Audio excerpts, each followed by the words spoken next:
I grew up just 3 minutes older than my twin, yet somehow, those 3 minutes decided everything. My sister got the spotlight.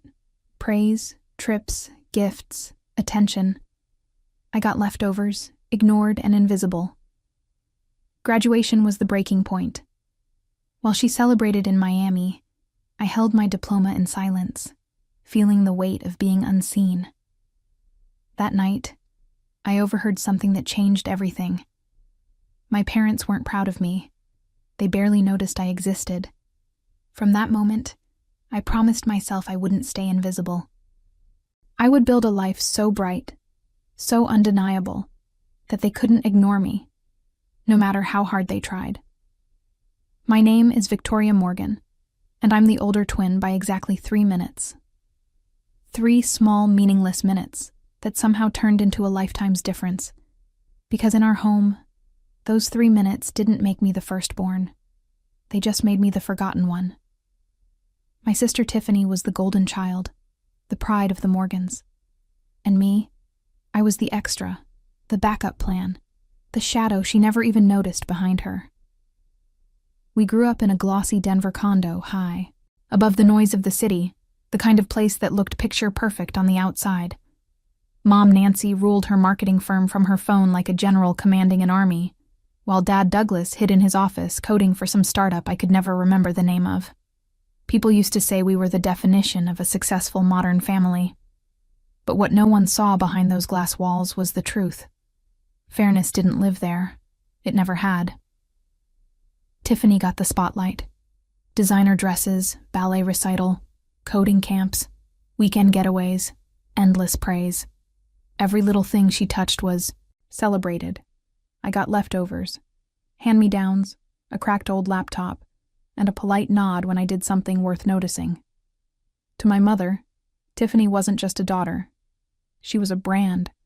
I was just part of the background that made her shine brighter. The moment that finally broke something inside me came right after college graduation. We both walked across that stage, diplomas in hand. I'd fought my way to a full scholarship at MIT, a dream I'd built out of sleepless nights and sheer willpower. Tiffany, on the other hand, had barely scraped through her degree. But that didn't matter. Mom and Dad booked a 5-day Miami celebration trip in her honor. 3 tickets, none with my name. "Victoria, you're independent," Mom said flatly when I asked. "You'll be fine staying home." I remember standing there in my cap and gown, clutching my diploma like it was the only thing keeping me upright while Tiffany laughed, already posting beach selfies. That night, as the house grew quiet, I overheard Mom whisper to Dad, "If we only had Tiffany, life would be so much easier." My heart stopped cold. That was the moment I realized I wasn't just invisible. I was unwanted. And right then, I made a promise. I'd make them see me not as the spare twin, not as the shadow, but as someone they couldn't ignore. And by the end, trust me, they did. Ever felt invisible in your own family? You're not alone. Share your story in the comments and follow me to see how I turned their rejection into something none of them could ever forget. Growing up, I learned early that being 3 minutes older didn't mean a thing. In our house, Tiffany's light swallowed mine whole. By the time we were 5, the lines were drawn. She was the star. I was the static. Mom never had to say it out loud. Her eyes did all the talking. At the mall, Tiffany pointed at a sparkly pink dress. $200. No hesitation. I'd pick out a clearance t-shirt, heart-pounding, hoping for approval. Mom would sigh. "Victoria, we can't afford extras." Extras. That's all I was. An expense too small to matter. School didn't change much. Tiffany was the ballerina, the performer, the shining gem in every one of Mom's Instagram posts. Private ballet lessons, 3 nights a week, $500 a month. Mom's captions always read, "My little ballerina so proud." Once I asked if I could try a coding camp. "Not now." "Victoria," Mom said without looking up from her phone. "Too expensive." A week later, Tiffany had custom-made ballet shoes shipped from New York. That's when I stopped asking. Instead, I taught myself. Late at night, I'd sneak onto Dad's old laptop, watching YouTube tutorials, learning how to code while Tiffany practiced pirouettes. When I finally showed Dad a simple game I built, a clunky little space shooter, he barely looked at it. "That's great, Victoria," he mumbled, just as Tiffany walked in with a new trophy. Instantly, his attention shifted. "Tiffany, tell me about your performance." I stood there holding that old laptop, watching my father's pride pass me by. It was like I didn't exist. By middle school, the gap had turned into a canyon. Tiffany got a brand new iPhone top model rose gold for her 12th birthday. I got a refurbished flip phone that died every other hour. "It's practical," Mom said. But practical didn't explain why Tiffany's selfies filled her feed under Sutter Proud Mom moment, while my achievements went unmentioned, except for one blurry science fair photo buried beneath her hashtags. So I worked harder. In 7th grade, I joined the math club. When I scored the highest mark in class, I ran home, heart racing, paper in hand. "Mom, look, I got a 95. She glanced up, nodded once, then turned to Tiffany. "Sweetheart, how was your rehearsal? Did you nail that solo?" My test paper sat on the counter until I took it back to my room. Even my teachers compared us. In 8th grade, I built a robot that won first place at the science fair, a small rover that could pick up objects. But when I got home, Mom was too busy bragging about Tiffany's lead role in the school play. "She's a natural," I heard her say to someone on the phone. My trophy sat untouched while Tiffany's play got a full Instagram album, heart emojis and all. High school widened the divide. Tiffany joined the coding club, not because she cared, but because it looked good on college applications. Mom paid for a $2,000 tech camp in Silicon Valley just for her. I begged to go, showing Mom the portfolio of apps I'd built on my own. She didn't even glance at it. "You're fine studying at home," so I did. I worked night after night on that ancient laptop building a weather app that got featured on a local tech blog. I showed Dad, hoping maybe he'd be proud. He skimmed it and said, "Tiffany's instructor thinks she's got real potential." That word potential stung, as if mine didn't exist. At 16, Tiffany got a $3,000 wardrobe makeover. I got a $20 thrift store gift card. "We're budgeting," Mom said. But on her Instagram, Tiffany posed in designer jeans captioned, "My fashionista." I stopped checking her posts after that. Still, I didn't quit. I poured everything into my projects, hoping my work would speak louder than their silence. In my junior year, I won a state science award for a machine learning project, complete with a shiny plaque, local news coverage, and an invitation to a ceremony that meant the world to me. I invited Mom and Dad thinking maybe this time they'd show up. They didn't. Tiffany had a ballet recital that night, and Mom posted a video of her performance captioned, "Couldn't be prouder."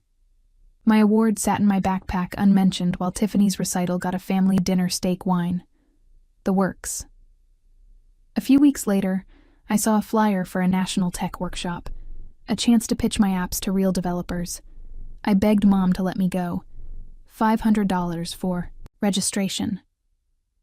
"We're tight on money," Nancy said, her eyes on her phone. The next day, she paid for Tiffany's new drama coach, $1,000 for private lessons. I stood there, my flyer crumpled in my hand, the fire inside me burning hotter. The sting of being sidelined for Tiffany's drama coach lit a fire in me. But some moments cut deeper. In my senior year, Tiffany landed a lead role in a school play, a big production with a director who'd worked in Hollywood. Mom decided Tiffany needed every spare minute to rehearse.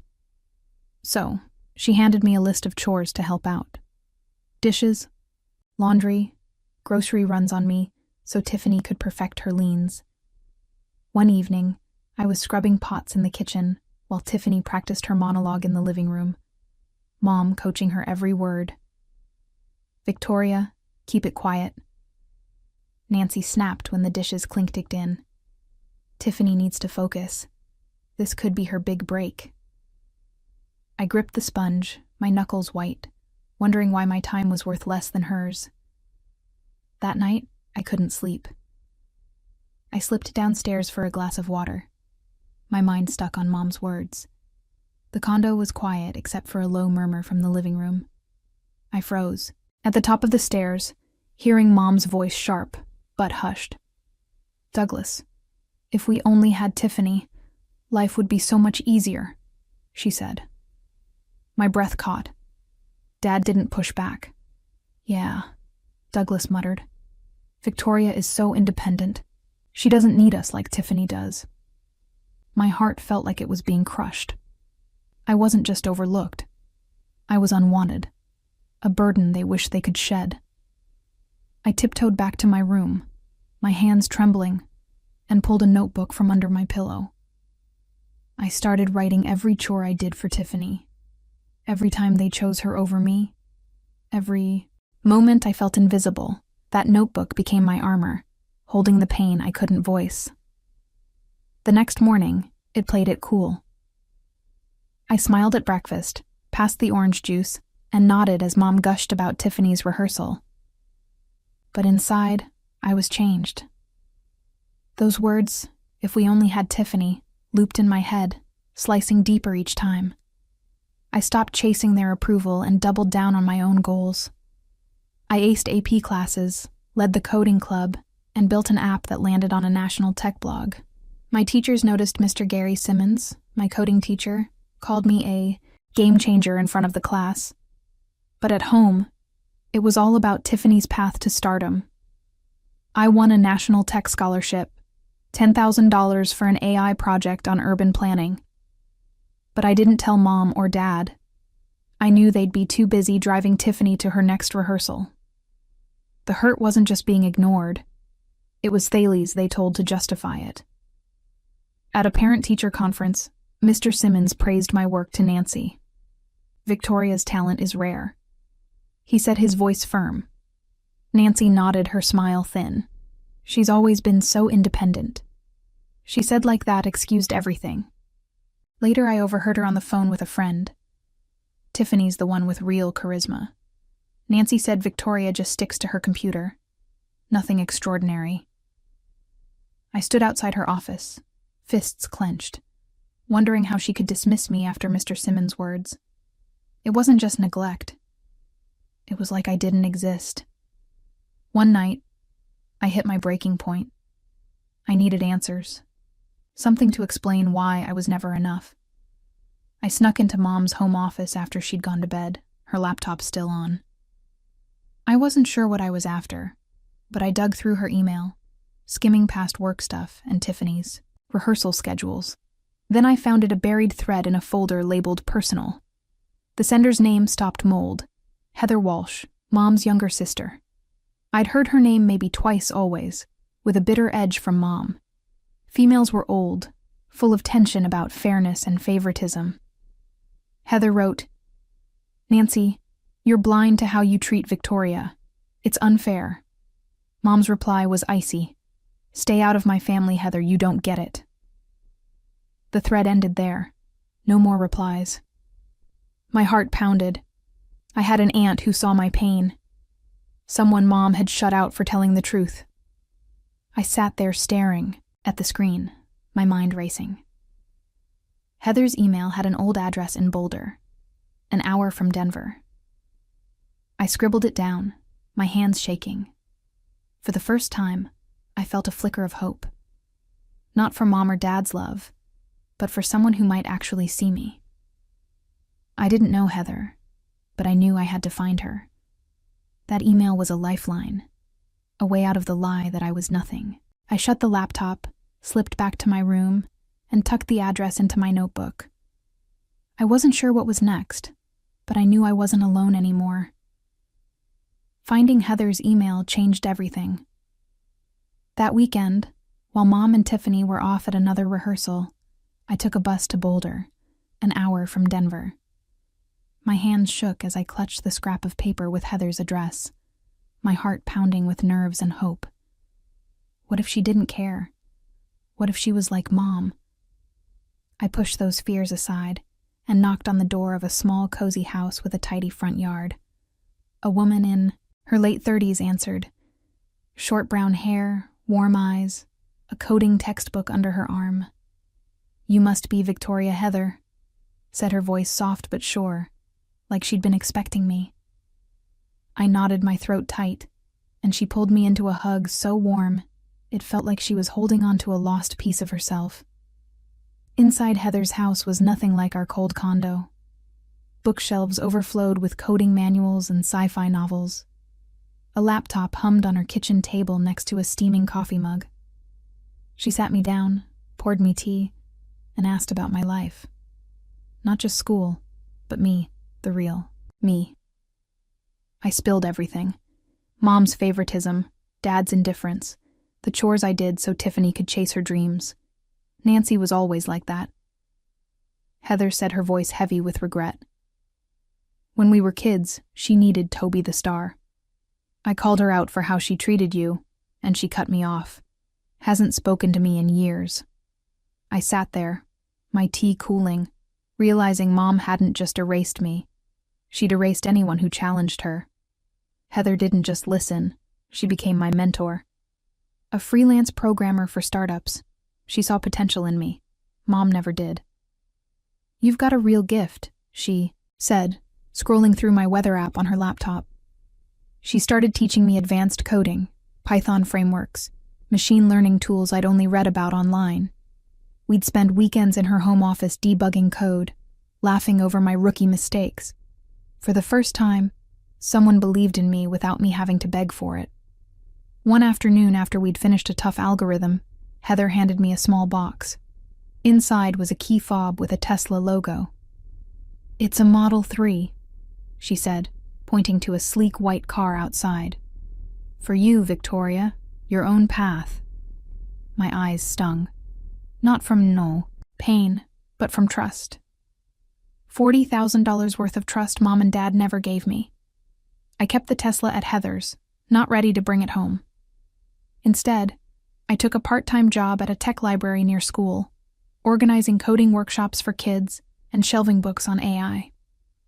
The pay was modest, about $100 a week, but it gave me independence.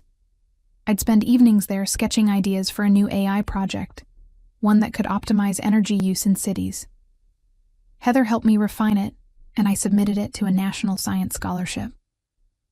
When the acceptance letter came, $20,000 and a spot in air research program, I felt a rush like never before. I told Mom and Dad at dinner, sliding the letter across the edible. "That's nice, Victoria." Nancy set her eyes on her phone. "Tiffany, how's your play coming along?" Tiffany smirked, diving into a story about her latest role. Dad nodded, barely glancing at me. I folded the letter and left my heart steady, but not surprised. Their indifference didn't stop me. I kept working, balancing school, the library job, and weekends with Heather. My AI projects started getting noticed. One tech blog called it groundbreaking, and it hit 1,000 downloads. Mr. Simmons, my coding teacher, pulled me aside after class. "Victoria, you're going places," he said, his voice firm. "Don't let anyone tell you otherwise." In nodded, gripping my backpack. But at home, it was all about Tiffany. Mom booked her another Drama Coach 2000 for private lessons, while my name in a tech magazine went unnoticed. Dad stayed glued to his laptop, muttering about work. Their silence was deafening, but it didn't break me. Heather's lessons, the Tesla key, the scholarship, they were my strength. Every trip to Boulder made me feel bigger. Heather's house was my safe haven where I could be myself without fighting for it. She'd share stories of breaking free from Mom's shadow, building her own life as a coder. "You're not just surviving, Victoria," she said one evening. "Here he's locked on mine. You're creating something they can't touch." I held on to those words, letting them drown out Mom's dismissals and Tiffany's smirks. I wasn't the spare twin anymore. I was someone with a future ready to make them see it on my terms. Graduation day was a whirlwind of cheers and navy, blue gowns at Denver University. I stood on the stage, clutching my diploma, announced as valedictorian class of 2025. The crowd's cheers echoed, but my eyes fixed on the empty family seats. Mom and Dad were in Miami throwing a 5-day celebration for Tiffany's graduation. Sun-soaked beaches cocktails all for her. They'd booked 3 plane tickets, none for me. "Victoria, you'll be fine," Mom had said over the phone, her tone sharp. "This is Tiffany's moment." I gripped my diploma, my chest tight as Tiffany's Instagram flooded with posts captioned, "Family Paradise." I had just secured a full-ride scholarship to MIT tuition housing. Everything covered, but no one at home cared enough to notice. After graduation, I threw myself into preparing for MIT.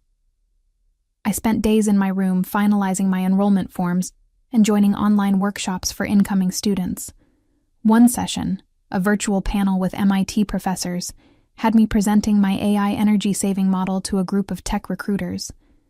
I practiced for hours perfecting every answer, hoping Mom and Dad might watch the live stream link I'd sent them. They didn't. Tiffany had a drama showcase that evening and Nancy was there recording every line for her portfolio. Mr. Simmons, my coding teacher, messaged me after the panel. "You were phenomenal, Victoria," he wrote. But at home, it was like I didn't exist. The day they returned from Miami, I was stapling up my last box in the condo. The SUV rolled into the driveway, and Mom, Dad, and Tiffany stepped out, tanned, laughing suitcases piled high. Tiffany strutted in a designer sundress, her hair styled like a starlet. Mom's eyes caught the Tesla Model 3 parked outside a gift from Aunt Heather I hadn't mentioned. "Whose car is that?" She/her, tone slicing the air. It whirled the key fob, my voice steady. "Mine," I said. "Aunt Heather gave it to him for graduation." The room froze, and Y's jaw clenched, her phone already in her hand. Dad's eyes widened, and Tiffany laid out a sharp scoff, half jealous, half mocking. Nancy dialed Heather on speaker before I could speak. "Heather, it's Nancy," she said, her voice trembling with fury. "A $40,000 Tesla. Are you serious?" Heather's voice came through calm and unyielding. "Nancy, I gave it to someone who's earned it. Victoria deserves it." Mom's face flushed red. "Tiffany needs a car too. She's got college auditions." I nearly laughed. Tiffany, fresh off a Miami trip draped in designer gear, needed a car. Heather didn't flinch.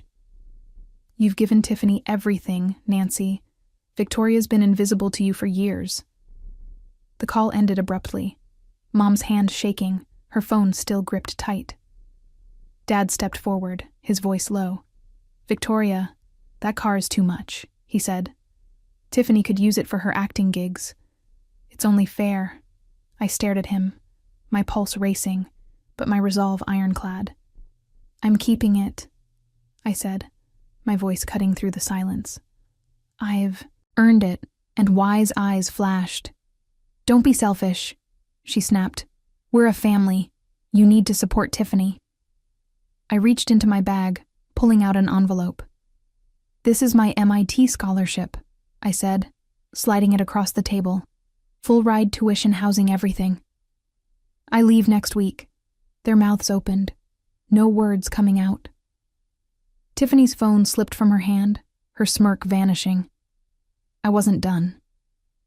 The night before, I'd spent hours drafting a LinkedIn post, pouring out years of truth. Mom's favoritism, Dad's neglect, the chores I did so Tiffany could shine. I hit post on my phone I said, locking eyes with Mom. "It's all there how you chose Tiffany over me every single time." The post went live detailing the ignored scholarships, the Tesla from Heather, the years of being the spare twin. Within hours, I'd exploded. Classmates, teachers, even Mom's coworkers commented, calling out their bias. NY's phone buzzed with notifications, her face paling as she read the backlash. "Victoria, how could you do this?" she whispered, her voice cracking. Tiffany stared, her usual confidence crumbling. Dad tried to speak his tone softer. "Victoria, we didn't mean to hurt you," he said. "We thought Tiffany needed us more." I shook my head, my voice firm. He didn't think about me at all. I grabbed my bag, the Tesla key in my pocket, and headed for the door. Tiffany called out, her voice sharp. "You're just leaving." "What? You think you're better than us now?" I turned, meeting her eyes. "No," I said. "I just know I don't need you to see me." I stepped outside the door, closing behind me, their suitcases still in the driveway. I wasn't turning back. I was already on my way to a life I'd built, myself. I left Denver on a crisp August morning, the Tesla's soft hum carrying me toward Boston. Aunt Heather followed in her old hatchback, her steady presence in my rearview mirror, a reminder I wasn't alone. The highway stretched ahead each mile, pulling me away from the condo where I'd been invisible toward a future I'd built on my own. MIT's campus buzzed with life coders hunched over laptops, researchers scribbling on whiteboards, ideas sparking like wildfire. I settled into my dorm, a small room with a desk stacked with textbooks, and felt a rush of freedom. For the first time, I wasn't Tiffany's shadow. I was Victoria, ready to carve my own path. MIT classes were a whirlwindless mix of algorithms and late-night coding sessions. I dove in debugging neural networks alongside classmates who saw me for my work, not my past. One of them, Cassandra Hall, a computer science major from Seattle, became my closest ally. We'd grab coffee between lectures, swapping ideas over steaming mugs. "You're kind of a rock star," Cassandra said one afternoon, grinning as I demoed my latest app, a tool for optimizing public transit routes. I laughed, my heart lighter than it had been in years. With her, I didn't have to fight for space. I just belonged. We'd hunker down at the library coding until dawn, or slip onto the dorm roof to watch Boston's skyline glow, dreaming of startups that could change the world. Back in Denver, my LinkedIn post had taken off like a rocket. It racked up thousands of views, hundreds of shares, and comments from classmates, professors, even strangers. "You're unstoppable," one wrote. "Your family should be ashamed." Another said, Mr. Simmons, my high school coding teacher, shared it, adding, "Victoria's always been exceptional. This pro-visit."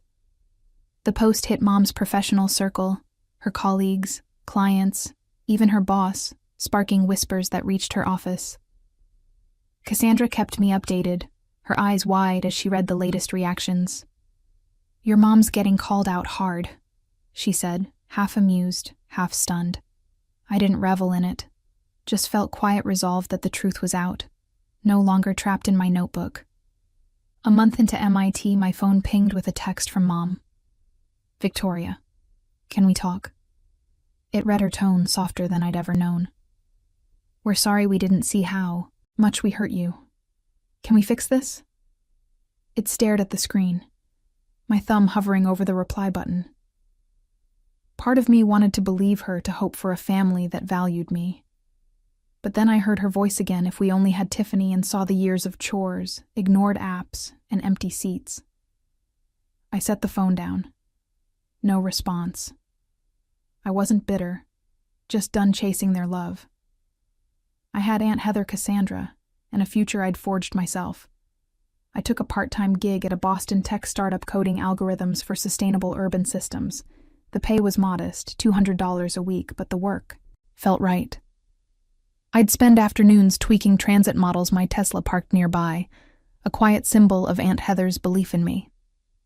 One evening, Cassandra dragged me to a campus hackathon.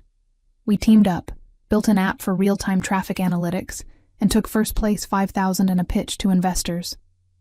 "Rockstar as always," Cassandra said, nudging me as we split the prize. I grinned, the weight of Denver fading with every new step. Aunt Heather called every week, her voice a steady anchor. "You're killing it," she said after he told her about the hackathon. "I always knew you would." I clutched the phone, my eyes stinging not from pain, but from being seen. She sent care packages, coffee beans, tech magazines, notes that read, "Keep shining, Victoria." I pinned them to my dorm wall next to my MIT letter and Tesla key proof that love didn't need conditions. 2 months later, Mom texted again. "Victoria, we miss you," she wrote. "Tiffany struggling in college. She could use your help. We're still family, right?" I read it, my heart calm. Tiffany struggling. Maybe, but I'd carried her weight for years and I was done. I didn't reply. Didn't block her. Just let the message sit. I wasn't running from them. I was running towards something bigger. My app download soared 40,000 and counting. The startup offered me a full-time role after graduation, leading their AI team. I said yes, no hesitation. Boston became more than a city. It was my home. I'd walk through campus, my backpack heavy with code and ambition, feeling the freedom of being enough. Cassandra and I hit late-night diner splitting fries and sketching out our next project. One night, under the neon glow of a diner sign, she asked, "Do you ever think about going back?" I shook my head. "I'm already where I belong," I sighed. I'd spent years chasing a spotlight that wasn't mine, but now I had my own bright, unapologetic built line by line. Choosing myself was the hardest thing I'd done, but it was worth it. I didn't need Mom's apologies or Tiffany's approval to know my worth. If founded in Aunt Heather's trust, Cassandra's friendship, and the code I wrote, family isn't just where you start. It's where you're seen, where you're enough. And I was finally